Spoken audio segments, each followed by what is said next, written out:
Esta es la tercera parte del mensaje sobre la gracia. Hoy terminamos con esta serie, pero quiero que usted sepa que hablar sobre la gracia es algo que puede durarnos años. Podríamos hablar mucho. La Biblia está llena de aspectos y ejemplos de la gracia. Solo considero que es importante que en los últimos dos mensajes que hablamos sobre la gracia se ha cubierto en una forma básica lo que es, y usted puede investigar más acerca de ello. El día de hoy queremos enfocarnos en cómo nosotros, los cristianos, cómo vamos a ayudar a liberar a otros hermanos del cuerpo de Cristo para que disfruten de la gracia de Dios en toda su plenitud. ¿Cómo es que podemos nosotros como cristianos ayudarles a otros para que entiendan y sean libres en la gracia de Dios? Y claro, la semana pasada también se mencionó de que mucha gente pregunta, pero es que ¿se podría abusar de la gracia? Y la respuesta es sí, lamentablemente sí, la gente podría abusar de la gracia. Y entonces alguien podría entonces llevarnos a la siguiente pregunta o decirnos la siguiente pregunta, decir, bueno, ¿no sería mejor controlarlos, tenerlos controlados? Y si los tenemos controlados, ¿así ellos no abusan de la gracia? Y la respuesta es un rotundo no. La gracia no puede ser controlada. La gracia es pura libertad del Señor. Nuestra labor es liberar a nuestros hermanos para que disfruten de la gracia. La labor de Dios es controlarlos. Y le aseguro que Dios hace mucho mejor trabajo que usted y yo en controlarnos, ¿verdad? Claro que sí, Él sabe. Muy bien, vamos a repasar, ya que hablamos de la libertad de la gracia, vamos a repasar algunos versículos sobre la libertad que tenemos en Dios. Vea lo que dice Gálatas capítulo 5, si usted me acompaña allí. Gálatas capítulo 5 dice lo siguiente. Gálatas 5:1 dice así: por lo tanto, Cristo en verdad nos ha liberado. Ahora, asegúrense de permanecer libres y no se esclavicen de nuevo a la ley. ¿Nota usted? Somos libres. No nos esclavicemos de nuevo a la ley. Y luego Romanos 6:7. Romanos 6:7, unos libros más atrás, Romanos 6:7 dice lo siguiente: pues cuando morimos con Cristo, fuimos liberados del poder del pecado. Cuando entregamos nuestra vida y morimos con Cristo, dice, ahora somos liberados del poder del pecado. Otro más, 2 capítulos después, Romanos capítulo 8, dice así en el versículo 2, y porque ustedes pertenecen a Él, el poder del Espíritu que da vida los ha libertado del poder del pecado que lleva a la muerte. ¿Se da cuenta? Usted es libre, repito, usted es libre. Libre, libre, libre. Dice en el versículo 8, pero ahora en el capítulo 8, pero ahora en el versículo 31 y 32. Escuche muy bien, hablando de la libertad que Dios tiene para nosotros. Dice, ¿qué podemos decir acerca de cosas tan maravillosas como estas? Si Dios está a favor de nosotros, ¿quién podrá ponerse en nuestra contra? Si Dios no se guardó ni a su propio Hijo, sino que lo entregó por todos nosotros, ¿no nos dará también todo lo demás? Se refiere al amor que Él tiene, a la libertad y la gracia que Él tiene sobre nosotros. Él sabe nuestras necesidades y Él nos da libertad. Y vean ahora en el capítulo 8, pero de Juan. Vayan a Juan, capítulo 8, y vean ustedes lo que dice tan especial. Esta es una promesa para usted y para mí. Juan capítulo 8, versículo 32. Seguramente usted se lo sabe de memoria. Y si no, subráyelo porque está excelente ese versículo. Dice Juan 8:32, y conocerán la verdad, y la verdad los hará libre. Es que cuando uno encuentra la verdad que se encuentra en Cristo Jesús, uno llega a ser libre. Por eso es triste ver cristianos que son cristianos y parece que están encerrados en 4 paredes y viven una vida de legalismos y de muchas cosas. No son libres. El que conoce la verdad va a ser libre. Y si eso fuese un poquito confuso, mire usted cómo dice el versículo 36 de ese mismo capítulo, Juan 8:36. Así que si el Hijo los hace libres, y me encanta la versión que dice la Nueva Traducción Viviente, dice, ustedes son verdaderamente libres. Verdaderamente libres. ¿Se da cuenta? Es que vivir en Cristo es vivir libres. Pero alguien nos ha metido en la cabeza un problema de que cuando usted se hace cristiano, usted tiene que empezar a seguir ciertas normas y ciertas reglas y ciertas cosas, y empieza usted a perder lo que realmente es la libertad en Cristo. Ahora me imagino que mientras usted estaba escuchando estos versículos, usted decía, qué versículos tan maravillosos, ¿no? ¿Qué promesas tan especiales Dios tiene para mí?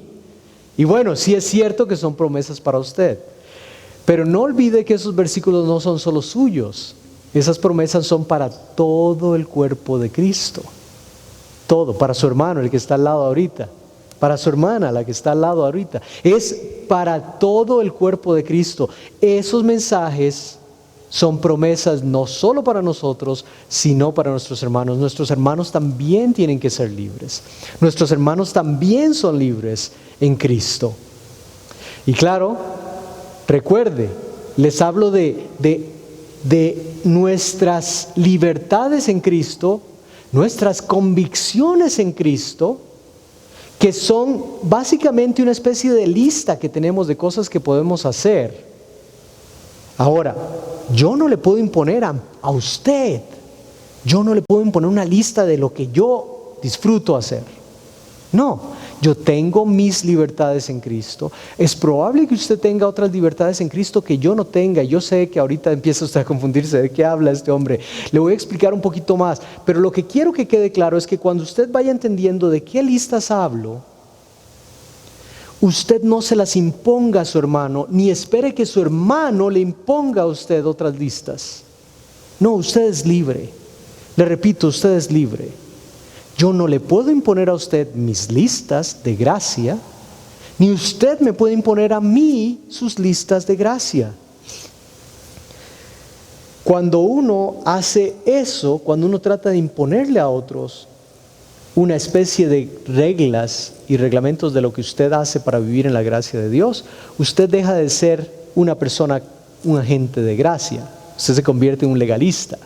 Eso es lo que usted está haciendo. Está imponiendo sus listas. Ahora, cuando hablamos de listas, antes de que sigan confundidos, quiero quitarles esa confusión. Cuando hablamos de listas, no estamos hablando de mandamientos que están claros y específicos en la Biblia.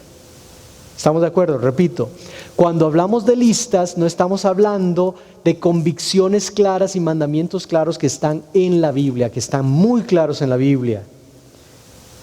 Esos son mandamientos del Señor para usted y para mí. Él espera que usted y yo obedezcamos y vivamos bajo esos preceptos. Vaya conmigo a Romanos capítulo 12 ahora. Romanos capítulo 12.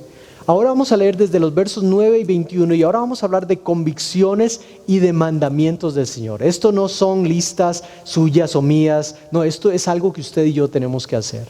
Mientras yo lo voy leyendo, yo quiero que usted vaya analizando en su cabeza y diga, ¿estoy haciendo eso o no lo estoy haciendo? Repito, Romanos capítulo 12, versículos 9 al 21. Romanos 12, 9 al 21 dice de la siguiente forma: no finjan amar a los demás, ámenlos de verdad, aborrezcan lo malo, aférrense a lo bueno, ámense unos a otros con un afecto genuino y deleítense al honrarse mutuamente. No sean nunca perezosos, más bien trabajen con esmero y sirvan al Señor con entusiasmo. Alégrense por la esperanza segura que tenemos. Tengan paciencia en las dificultades y sigan orando. Estén listos para ayudar a los hijos de Dios cuando pasen necesidad. Estén siempre dispuestos a brindar hospitalidad. Bendigan a quienes los persiguen, no los maldigan, sino pídanle a Dios en oración que los bendiga.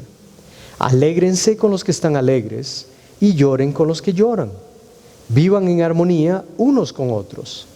No sean tan orgullosos como para no disfrutar de la compañía de la gente común y no piensen que lo saben todo. Nunca devuelvan a nadie mal por mal. Compórtense de tal manera que todo el mundo vea que ustedes son personas honradas. El verso 18 dice, hagan todo lo posible por vivir en paz con todos. Queridos amigos, nunca tomen venganza. Dejen que se encargue la justa ira de Dios, pues dicen las Escrituras, yo tomaré venganza, yo les pagaré lo que se merecen, dice el Señor. En cambio, si tus enemigos tienen hambre, dales de comer. Si tienen sed, dales de beber. Al hacer eso, amontonarás carbones encendidos de vergüenza sobre sus cabezas. Y el versículo 21 termina diciendo, no dejen que el mal los venza, más bien venzan el mal haciendo el bien. Estos son normativas de Dios, reglamentos de Dios, mandatos de Dios. Él pide que usted y yo hagamos esto. ¿Se da cuenta? No es que usted y yo podemos decidir cuáles de esas cosas queremos hacer. No, aquí en Romanos 12 nos está diciendo, esto es lo que un cristiano debe hacer. Así es como se debe comportar. Usted en su trabajo, en su casa, donde usted esté, compórtese bajo estos lineamientos. Sea realista. Si tiene enemigos, ámelos. Muéstreles el amor de Dios, aunque sea difícil. Bendígalos en lugar de maldecirlos. No pague mal por mal.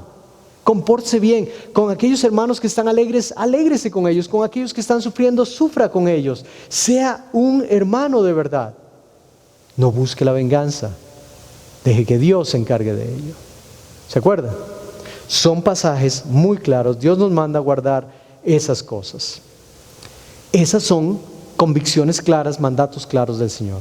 Pero cuando hablamos de la gracia, estamos hablando de la libertad que Dios nos da para vivir una vida libre. Una vida libre. Y vea cómo Pablo demuestra esto de la vida libre aquí en la Biblia. Vaya conmigo a 1 Corintios capítulo 10 y veamos cómo Pablo muestra lo que pasa cuando se deja que la libertad exista en los hermanos. Repito, 1 Corintios capítulo 10, versículos 25 a 30. Repito, 1 Corintios 10, 25 a 30. Escuchen las palabras de Pablo. Dice, así que pueden comer cualquier carne que se venda en el mercado sin preguntar nada por motivos de conciencia. Y repito, voy a detenerme un poquito sobre esto. El pasaje tiene que ver en contexto de que había una carne que las personas que eran mundanas, las personas paganas, utilizaban para sacrificarlas a sus ídolos. ¿Ok? Entonces habían carniceros que tenían una carne y agarraban el animal o la cosa y la preparaban y todo lo alistaban para dárselo y ponerlo para ese dios pagano.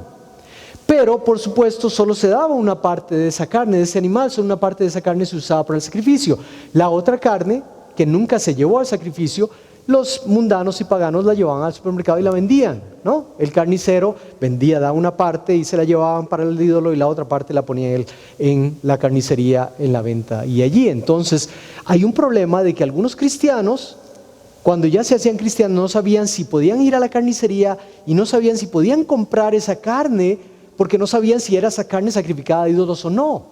Y entonces algunos decían, yo no creo que sea bueno que vayamos a esa carnicería, o yo no creo que sea bueno que comamos esa carne, y si claramente dice que esa carne fue del animal que se utilizó para el ídolo ese, no deberíamos comerla. Entonces había una duda en la iglesia. Pablo responde a esa duda. Así que repitamos entonces ahora, empiezo otra vez desde 1 Corintios 10, 25, para que entendamos, ese fue el contexto. Pablo les dice, así que pueden comer cualquier carne que se venda en el mercado, sin preguntar nada por motivos de conciencia. Pues la tierra es del Señor y todo lo que hay en ella es de Él. Luego dice el versículo 27, si alguien que no es creyente los invitara a cenar a su casa, acepten la invitación si lo desean. Coman todo lo que les ofrezcan sin preguntar nada por motivos de conciencia. ¿Ok? En otras palabras, te invitan a comer a una casa de una persona que es pagana y te dicen, aquí tengo un festín, traigo mi barbecue, tengo todo, ahí lo están preparando, están comiendo. No preguntes de dónde vino esa carne, no preguntes, no, tú come, no te preocupes, dice. Pero en el versículo 28, pero supongamos, dice Pablo, pero supongamos que alguien les dice, esta carne se ofreció a un ídolo. No la coman por respeto a la conciencia del que lo dijo.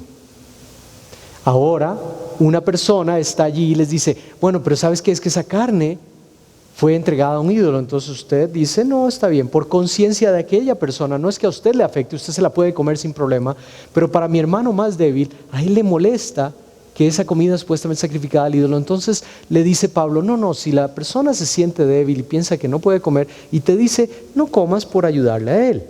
Verso 29, lo aclara, dice, tal vez no sea una cuestión de conciencia para ustedes, pero lo es para la otra persona.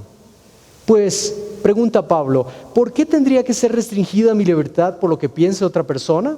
Si puedo darle gracias a Dios por la comida y disfrutarla, ¿por qué debería ser condenado por comerla? En otras palabras, Pablo le está diciendo a la gente muy fácilmente esto, le está diciendo, ustedes pueden comer, ustedes son libres, no se tienen que preocupar, esa carne es carne, no afecta absolutamente en nada.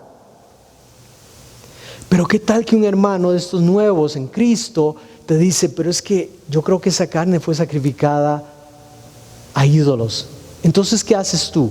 En lugar de ponerte en el plan de que, pues yo me la voy a comer de todas maneras, si tú aprendes que hay gracia y que podemos comer, tú lo tratas con compasión y misericordia. Le dices, ¿sabes qué? Si tú no quieres comer, yo tampoco como contigo.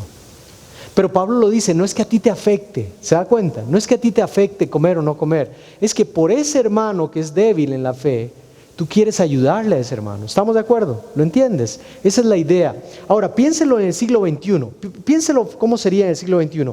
Usted va a la casa de un amigo y está con un amigo y está sentado y entonces usted está viendo la televisión con ese hermano, está divirtiéndose, el hermano le trae comida y toda la cosa y están hablando y entre la comida que están hablando le dice él a usted que él disfruta mucho de esa comida que él compra en el mercado y usted se da cuenta que en ese mercado donde él está hablando y esa carnicería de la que él está hablando, el tipo que es el carnicero de esa carnicería es un tipo que está metido en brujería, pero bien fea, de esa brujería terrible, ¿no?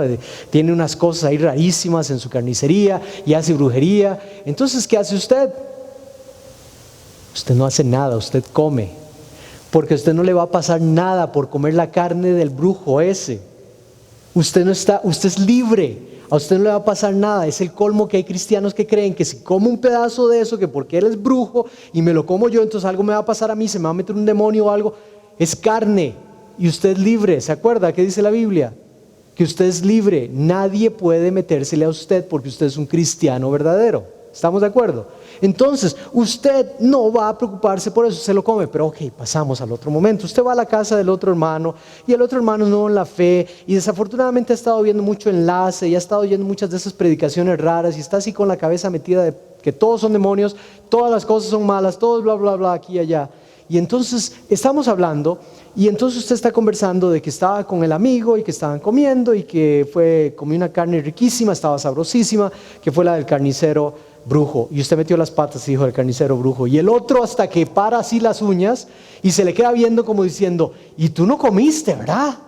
Porque si comes, ¿qué te va a pasar? Entonces tú, por motivos de conciencia, le dices, hermano, no se preocupe, yo comí, pero no hay problema. No, ¿cómo que no hay problema? Ahorita lo exorcizo. Ahorita empiezo a preocuparme por usted. Usted trata con cuidado a ese hermano. Usted no empieza en el plan, hermano, pero deja de ver enlace, deja de ver tanta tontería y empieza a leer la Biblia y tú puedes ser libre. No, tú eres compasivo con tu hermano. ¿Se da cuenta? Una cosa es ser libre y otra es ser malvado con aquellos que están empezando en la fe. ¿Estamos de acuerdo? Ahora, es vergonzoso que alguien que tiene 15, 20 años en la iglesia y conoce la Biblia sigue peleando por esas clases de cosas, ¿no? Ahí es cuando usted sí tiene que ser más firme y no dejar que una persona venga y le meta a usted ideas o le trate de meter cosas cuando no están en la Biblia. Y cuando otra vez le repito, ¿qué dice la Biblia? ¿Quién es más grande, el que está con usted o el que está en el mundo? Que está con nosotros, ¿cierto? ¿Qué dice la Biblia? ¿Qué comunión tienen las tinieblas con la luz? Ninguna. Usted está sellado bajo el Espíritu Santo, usted no tiene que preocuparse, ningún brujo le puede hacer absolutamente nada, ninguna persona de esas puede hacerle absolutamente nada, porque usted es un hijo de Dios. Y me da risa porque este tipo de gente que anda diciendo estas cosas, se la pasa, soy un hijo de Dios, ando en victoria, bla, bla, bla, dice todo eso, pero cuando tocan esos temas es como, no, y el demonio se le puede meter a un... Entonces, o eres hijo de Dios y eres libre, o todo te da miedo. No, lo que dice la palabra del Señor es clara. Pero como le digo, hay que ser compasivos. Y hablando de ser compasivos, me acuerdo de un caso que me pasó a mí cuando era joven. Ustedes saben que si yo soy inmaduro ahora, imagínense cómo era cuando yo tenía menos de 20 años, ¿no? Era una cosa terrible. Y yo iba a la iglesia, y a mí me encanta el rock, y sí me encanta todo, y yo iba a ver grupos musicales de rock en Costa Rica muy buenos. Y recuerdo que en la iglesia que teníamos, una iglesia pequeñita, teníamos como una especie de bautisterio, que era una especie de como la parte de atrás de aquí de esta iglesia, y tenía el área donde se hacían los bautismos y ahí se ponían como unas tablas y una alfombra. Y recuerdo, eso era como el altar, ¿no? Básicamente como el altar de la iglesia, y era donde se ponía el predicador a predicar y todo eso. Y bueno, estábamos los jóvenes una noche, estábamos contentos, acabábamos de oír a este grupo y estábamos súper emocionados de estar oyendo la música. Era un grupo, una reunión de jóvenes, y se nos ocurre, en medio, terminando el culto, cuando ya todo se nos ocurre, subirnos arriba ahí y hacer el air guitar, ¿no? Y estábamos contentísimos haciendo, y el otro haciendo que la batería, y nosotros estábamos contentísimos. Por como 5 minutos nosotros contentísimos haciendo nuestro rock, porque no había nada de instrumentos en la iglesia, pero nosotros contentos haciendo eso. Cuando entra un hermano diácono a la iglesia y se nos queda viendo, y yo creo que él pensó que ahí había pasado algo terrible, ¿no? Él nos quería matar. Él tenía celo por la casa de Dios. Él tenía celo por la casa de Dios. Él se vino hasta acá y nos sacó y nos dijo: salgan de aquí, esta es la casa de Dios. Y casi que repitió verbalmente las palabras de Cristo, de cuando Él echó a los mercaderes de la iglesia. Nos regañó y nosotros estábamos enojadísimos que por qué nos regañaba, y nosotros peleando con Él y Él peleando con nosotros. Bueno, ya se imaginarán. Nos fuimos nosotros enojados porque el diácono nos echó de la iglesia. Y ya yo llegando a la casa, como era muy maduro, nada compasivo, yo iba pensando en cómo iba a ir al día siguiente a hablar con el pastor de la iglesia para ponerlo en su lugar, ese diácono. Porque mi plan era demostrarle que la iglesia, el templo, es solo un edificio de 4 paredes, ¿cierto? Un edificio más. No es la estructura, no es este lugar lo que es santo. ¿Quiénes son santos? El cuerpo de Cristo, la iglesia. Esto no es santo. Nosotros no santificamos el lugar con lo que estamos nosotros. Nosotros somos santos en Cristo. Dios siempre está presente. ¿Me comprenden? Dios siempre está presente. Aquí o en la casa donde usted está, siempre. Entonces nosotros no santificamos esto. Nosotros somos los santos. Nosotros somos parte de la iglesia. Y entonces yo quería demostrarle a este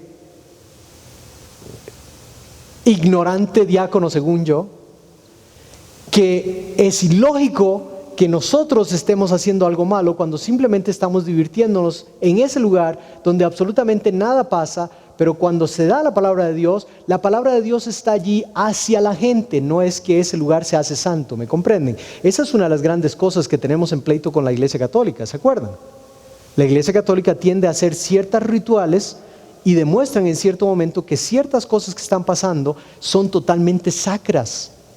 Y nosotros los cristianos decimos: no, el pastor, con todo y el deseo de que quiere servir al Señor, de que quiere entregar la palabra de Dios, él tiene que santificarse, pero no es el púlpito el que es santo. ¿Estamos de acuerdo? No es el área el que es santa, es el pastor el que debe ser santo, ¿me comprenden? Y nosotros tenemos que llevar eso al lugar. Bueno, para no hacer la historia larga, yo me acosté a dormir pensando en qué versículos iba a usar y todo eso. Para eso sí estudiaba la Biblia, imagínense, para pelear nada más. Entonces el día siguiente me fui a hablar con el pastor. Pastor, yo quiero hablar con usted, yo quiero comentarle todo lo que está pasando. El pastor me escuchó, muy sabio el pastor. Después de escucharme me dijo: tú tienes toda la razón. Tú tienes toda la razón. El templo son solo una estructura física y el cuerpo de Cristo es la iglesia. Usted, yo, el diácono, todos. Pero lo que estás haciendo no es correcto. Estás tratando a tu hermano como si fuera menos que tú y estás tratando de hacerle daño en lugar de edificarlo. Y claro, yo de 16 años creo, yo gritándole a él y diciéndole al pastor: pero también él nos trató así, esa. Y otra vez el pastor tratando de demostrarme que la vía de la exhortación es por medio del amor. Y finalmente tuve que entenderlo. No me gustó en esa época, pero tuve que entenderlo. ¿Por qué? Porque nosotros no podemos llegar y tratar de pelear con alguien sobre la gracia. ¿Se da cuenta lo ilógico que es eso? Si usted quiere pelear con alguien sobre la gracia, usted automáticamente está perdiendo lo que realmente significa la gracia. La gracia significa compasión, la gracia significa comprender al hermano.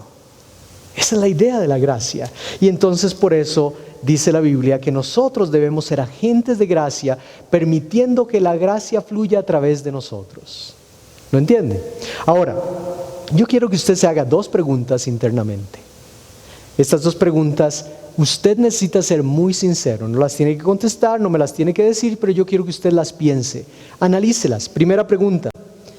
Hablando de la gracia, ¿es usted de los que suele aumentar la culpa en los demás o es de los que les libera la culpa?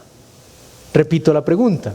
¿Es usted de los que suele aumentar la culpa en los demás o es de los que le libera la culpa? ¿Es usted de los que va a la iglesia con el plan de ver a quién va a culpar? Usted se sienta en la silla y lo primero que usted hace es, ¿a quién voy a juzgar hoy? ¿Quién va a hacer algo malo? ¿A quién voy a llegar y le voy a decir con la Biblia, hermano, yo tengo que hablar con usted? Cuando la actitud suya es culpar o es liberar de la culpa. Cuando alguien viene e hizo algo malo y usted se le acerca y en lugar de decirle lo malo que hizo, usted se le acerca, lo abraza y le dice, hermano, podemos hablar, yo tengo una sugerencia, no sé si te parece esto. Llegas con amor, llegas con compasión. ¿Se da cuenta la diferencia? Es hablar con la gracia de Dios. Y la segunda pregunta ¿es usted de los que promueve la libertad en los demás o es usted de los que reprime la libertad de los demás? Ponga atención a eso. ¿Es usted de los que promueve la libertad o es usted de los que reprime la libertad? Los padres de familia, los hombres padres de familia, somos de los que caemos muchas veces en ese error tan grande. Porque se nos da la responsabilidad y el privilegio de ser las cabezas del hogar, el líder del hogar. A veces nosotros ponemos reglas muy estrictas porque queremos que nuestros hijos hagan las cosas muy bien. Y a veces somos tan estrictos en cómo queremos que se hagan las cosas que perdemos ese concepto de que hay que moldear a nuestros hijos para que conozcan el Evangelio. Creemos que ellos tienen que entender el Evangelio con solo que le leamos Juan 3:16. Y a veces no entendemos que nuestros hijos están viendo nuestro actuar, nuestras acciones, nuestro testimonio, y por lo tanto para ellos Juan 3:16 se les ha hecho algo vacío, porque su padre no es la muestra clara de Juan 3:16. Entonces tenemos que nosotros como padres, como hombres, empezar a decir, tenemos que tener cuidado. Yo quiero no liberar a mi hijo o no liberar al hermano de la iglesia o a la hermana de la iglesia.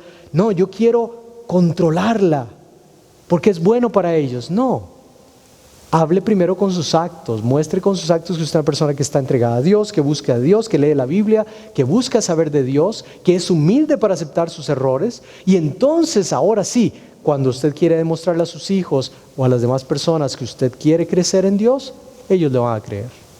Ellos le van a creer.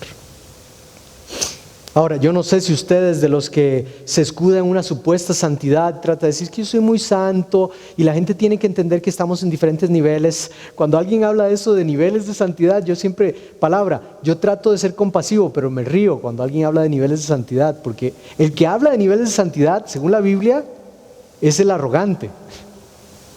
Dios no quiere que seamos arrogantes, ¿no? Le voy a hacer dos cosas que son las áreas en las cuales los arrogantes caemos muchas veces cuando hablamos de la supuesta gracia que le queremos dar a los demás. Primero, nos comparamos con los demás.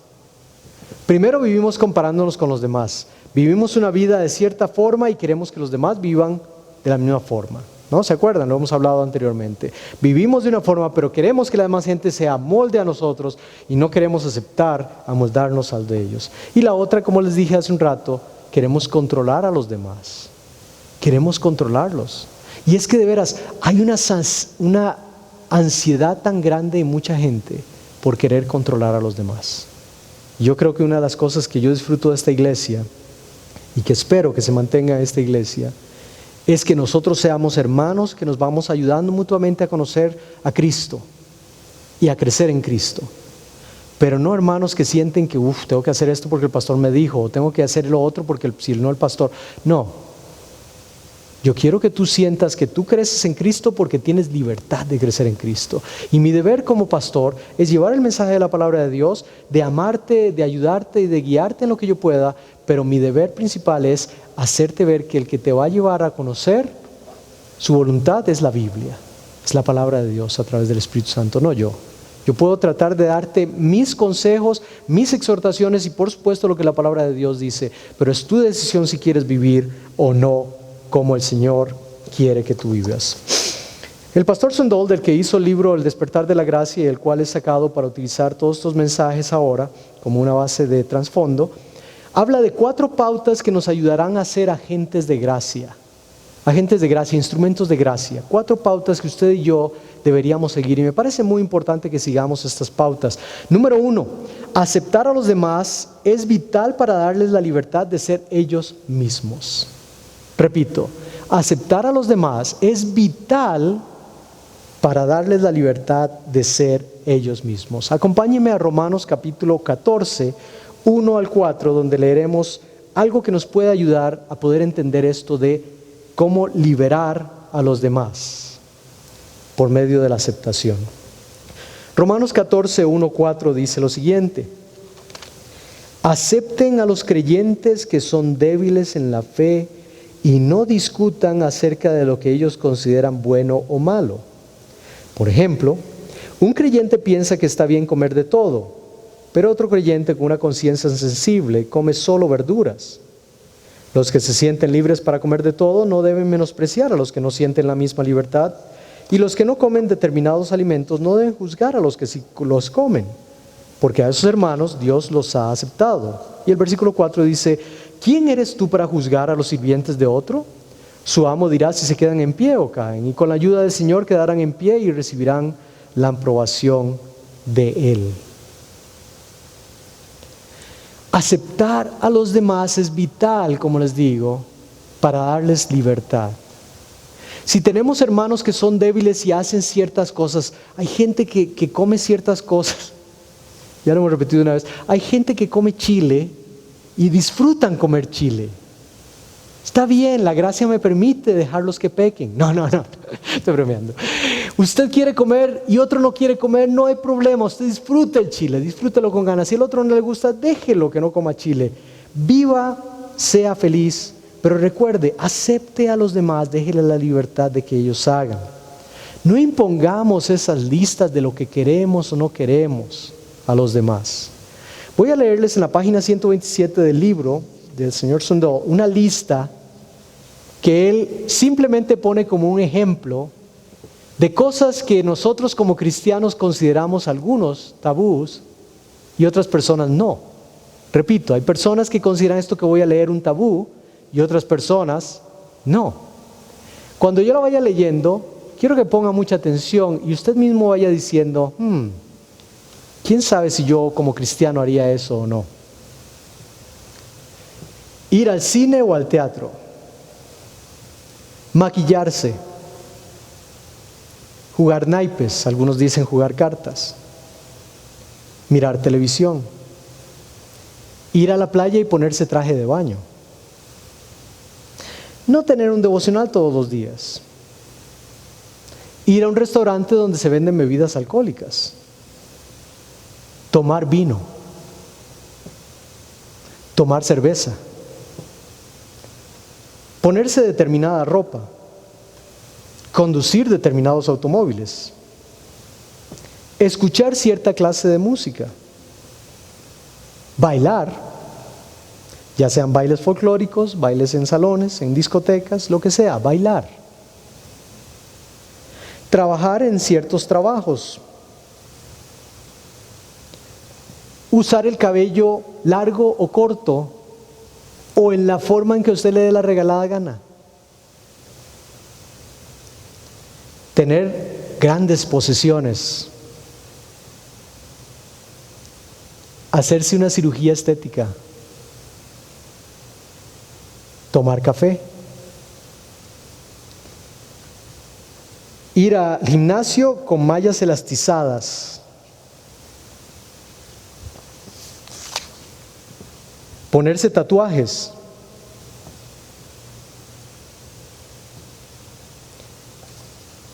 Mejor no sigo, ¿verdad? Se da cuenta de que las que usted hace, todas las que usted hace, mientras yo le leía, todas las que usted hace, usted estaba en su mente, yo hago eso, no hay ningún problema, ¿no? Cada vez que yo decía una que usted hacía, usted, sí, está bien. Pero cuando mencionaba una que usted no hace, cuando yo mencioné alguna que usted no está de acuerdo, la reacción suya mentalmente fue, un cristiano no hace eso. ¿Se da cuenta? Y este es solo un ejemplo. Miles y miles de cosas se pueden decir que personas cristianos hacen que otros cristianos no hacen.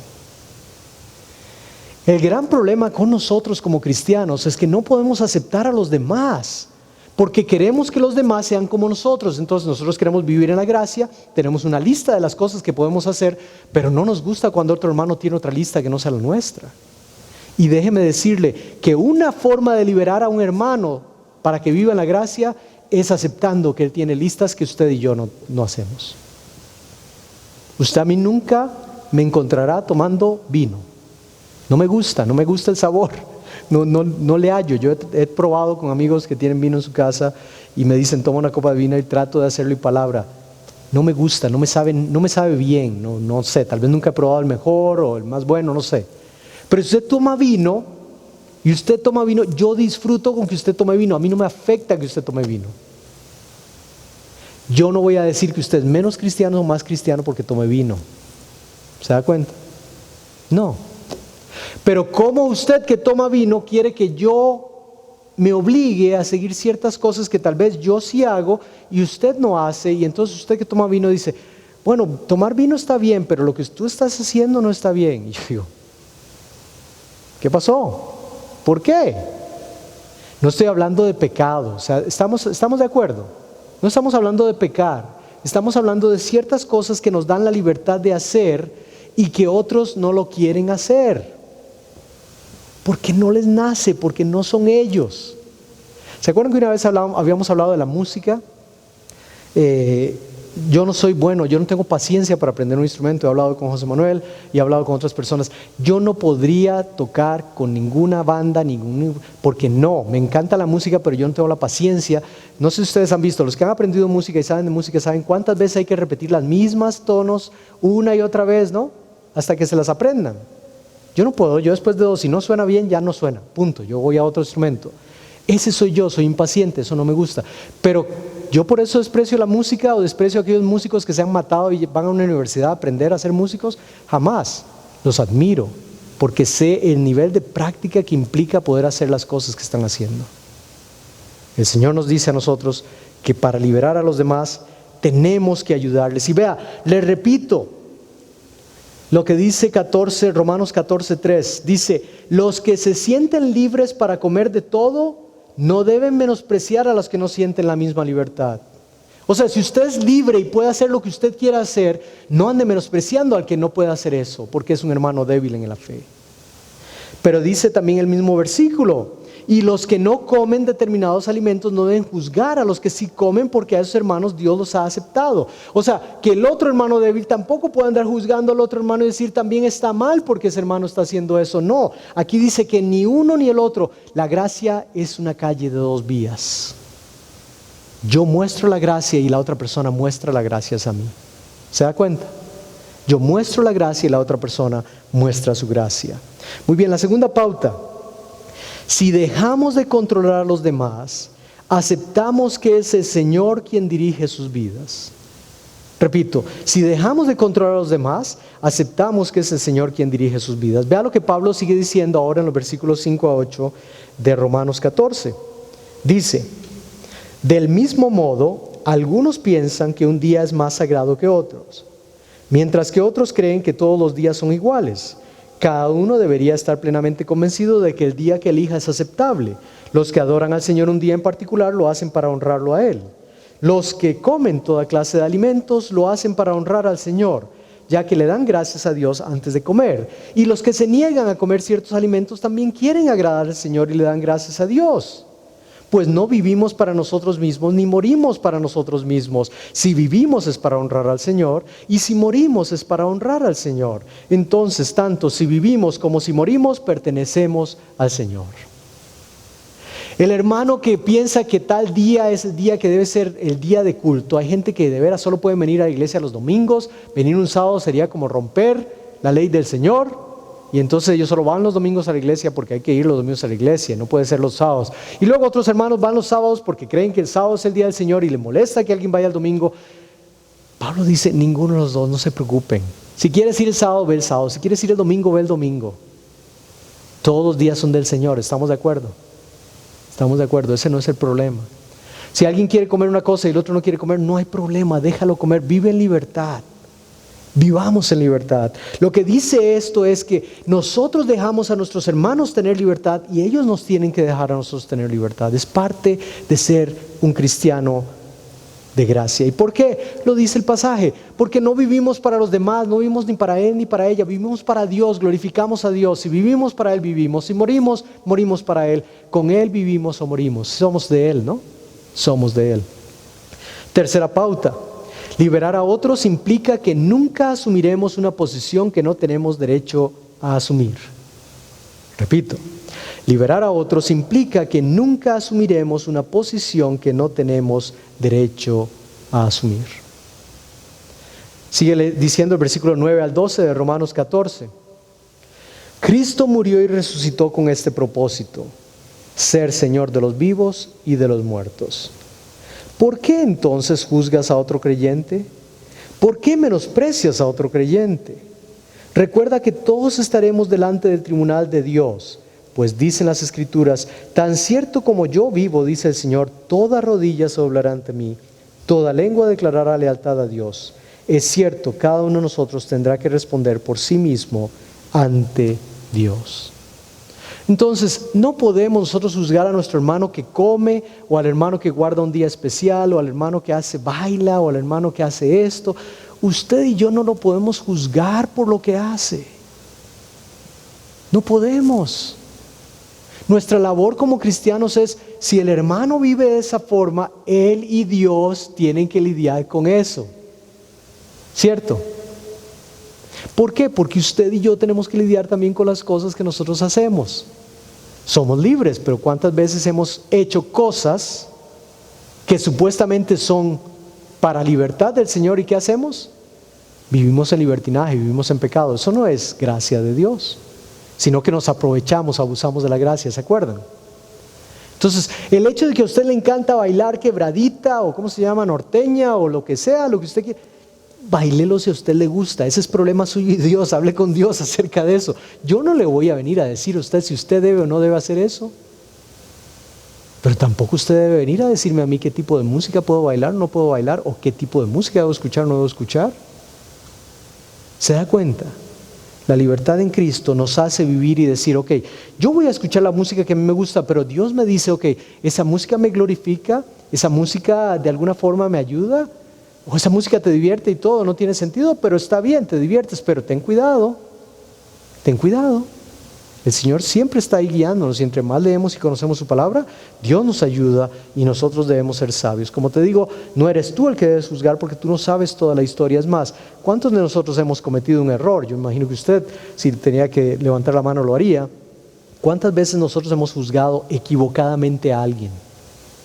¿Cuántas veces hemos pensado en alguien mal y después cuando conocemos toda la historia nos damos cuenta de que, wow, juzgamos muy a priori, juzgamos sin pensar realmente y conocer? Seamos cuidadosos porque no conocemos todo lo que rodea la situación de ese hermano o esa hermana. La cuarta pauta: nuestro amor por los demás requiere que expresemos nuestra libertad con sabiduría. Nuestro amor por los demás requiere que expresemos nuestra libertad con sabiduría. Y ahora leamos los versículos 13 al 19 de Romanos 14, 13 al 19. Dice así: así que dejemos de juzgarnos unos a otros, por el contrario, propónganse vivir de tal manera que no causen tropiezo ni caída a otro creyente.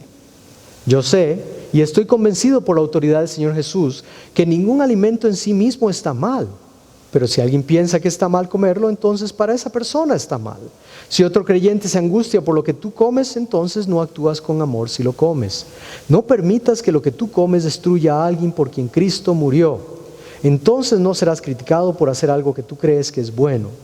Pues el reino de Dios no se trata de lo que comemos o bebemos, sino de llevar una vida de bondad, paz y alegría en el Espíritu Santo. Si tú sirves a Cristo con esa actitud, agradarás a Dios y también tendrás la aprobación de los demás. ¿Cuál es esa actitud?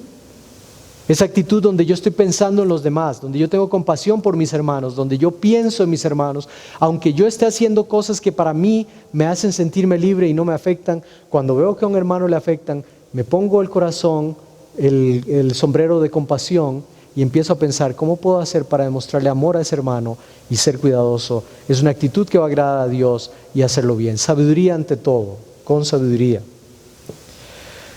Cuando vemos a nuestro hermano con esa misma compasión con la que nos vemos a nosotros mismos, podemos ser buenos instrumentos de la gracia de Dios. Ahora quiero concluir con algo muy importante. Habíamos hablado de que la gracia significa libertad, no libertinaje. Repito, la gracia de Dios significa libertad, no libertinaje. Eso quiere decir que usted y yo tenemos que admitir que se puede abusar y se puede pecar feamente estando bajo la gracia. Estando bajo la gracia. Yo no quiero decir que cuando tenemos gracia significa que usted y yo podemos pecar desenfrenadamente. Yo no quiero decir eso. El que realmente reconoce lo que es la gracia de Dios no quiere vivir en pecado todo el tiempo. Podemos abusar de ella y podemos pecar, pero no queremos hacerlo. Ahora, Dios realmente quiere que disfrutemos de la gracia, no que abusemos de ella. Y usted puede hacerse la pregunta, bueno, ¿y qué si abusamos de la gracia? Si de todas maneras no perdemos la salvación, ¿qué importa si pecamos? Al fin y al cabo no nos va a pasar nada cuando muramos, vamos a ser salvos. La respuesta tristemente es sí, usted no va a perder la salvación, pero le voy a decir una cosa. Usted puede perder muchas cosas en su vida cristiana y espiritual al grado de que usted se hace mucho daño en esta vida. Sufre mucho a través de lo que usted hace cuando usted empieza a vivir en pecado, a abusar de la gracia de Dios. Hay varios aspectos de su vida cristiana que usted perderá y le puedo asegurar que no se va a sentir bien como cristiano. Permítame hablarle de algunos, escuche bien estos. Automáticamente cuando abusamos de la libertad y la gracia de Dios, vamos a tener una ruptura instantánea de la comunión con Dios. Su comunión con Dios ya no va a ser la misma, ya no va a poder ser la misma. Va a perder bendiciones. Hay bendiciones que Dios quisiera a usted darle, pero el hecho de que usted viva en pecado y viva así, usted no va a poder recibir esas bendiciones. El cristiano verdadero que empieza a abusar de la gracia sentirá una conciencia culpable, se sentirá culpable. Vivirá abusando de la gracia, pero siempre se sentirá culpable. Esto es importante. La pérdida de la integridad personal. Recuerde, el mundo le está viendo a usted. Usted es el ejemplo, el embajador, el representante de Cristo en la tierra. Cuando usted y yo vivimos abusando de la gracia, la integridad personal se pierde. Y eso puede dañarnos mucho. La detención repentina del crecimiento espiritual. No existe un cristiano que esté abusando de la gracia que pueda decir que sigue creciendo en el Señor. No puede crecer en el Señor. Si alguien se da cuenta de nuestro pecado, si alguien se da cuenta de lo que hemos hecho y cómo hemos abusado de la gracia de Dios, tenemos otro, la deshonra del nombre de Cristo.